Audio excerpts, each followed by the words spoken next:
Hi guys, good morning po. Log week, tama na yung log week natin dyan. Pumasok na tayo. Ito yung buhay empleyado guys. Na sinasabi na maging ano tayo dito, maging marunong tayong tumupad at gawin yung mga sinumpa natin tungkulin bilang isang empleyado sa bawat kumpanya, private man o government.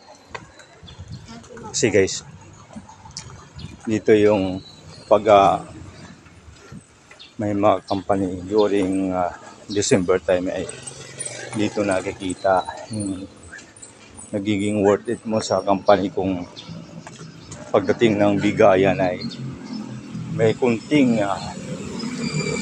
diferensya sa binigay sa yung bonus sa kapwa mo dahil nakitaan ka na ikaw ay dedicated, may pagpapalaga sa company.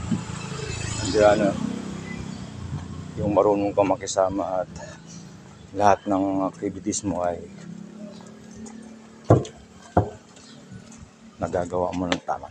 Kaya pag tayo empleyado, huwag po tayo maging marunong pa doon sa i-share mo lang yung knowledge mo, hindi yung pagpipilitan natin na ito yung dapat, ito yung mayroon kasi po guys sinasabi na management decision o yung manager or higit pa sa inaakala mo na alam mong ikaw pala